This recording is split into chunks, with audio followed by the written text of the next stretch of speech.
Pra, e kuptuam tash se ku i thon grua mustahada dhe kujt i thon uzërli. Sa i përket kësaj se uzërliu dhe mustahada, domethënë gruaja e cila ka gjakdërrje jashtë ciklit dhe jashtë lehonis,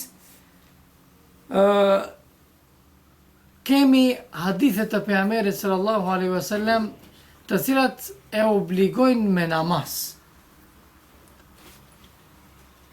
Ne kemi disa persona, plot persona ka, të cilët për shembull kanë vuajnë nga smundja e urinës, edhe kanë vazhdimisht pika urjetër.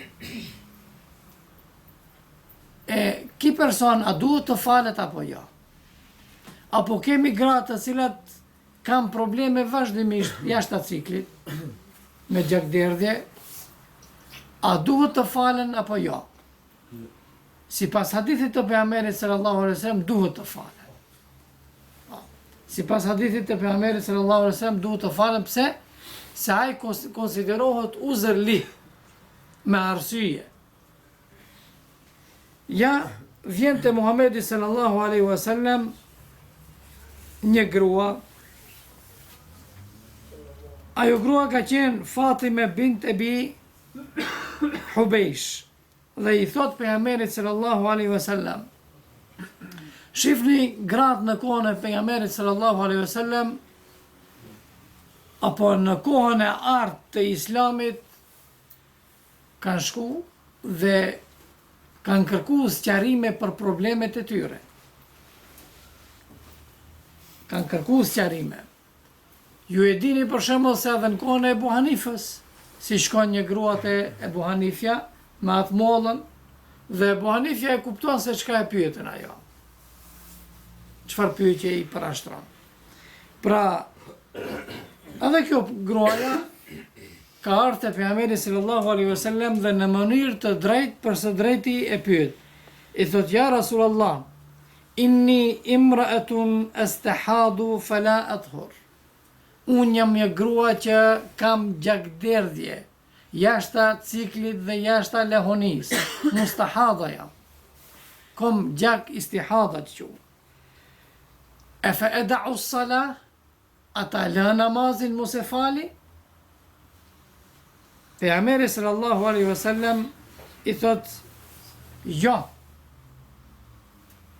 Fa idha aqbalti al-hayda fatruki s-salah.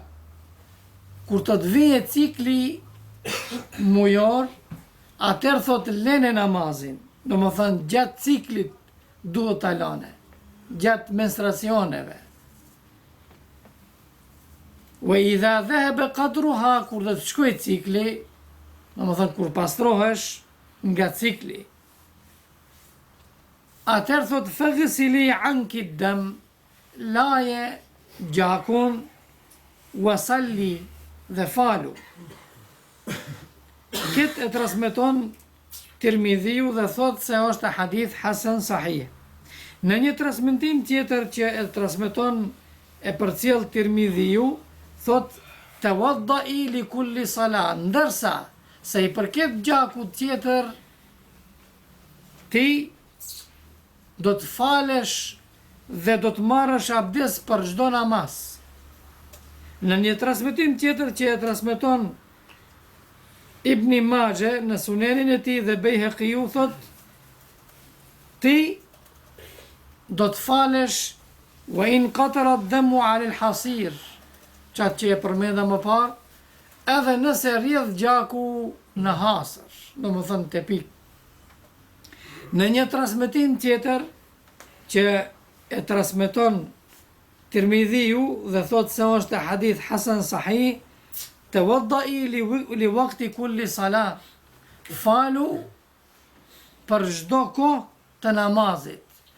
Pra dhe me këtë hadith hanefitët kanë marrë më tepër, hanefitët veprojnë me këtë, që do të thot duhet kur i prishet abdesi, apo kur duhet marrë abdes ai që ka uzër, Ai që ka uzër duhet marr abdes për çdo kohë. Për çdo kohë duhet marrë.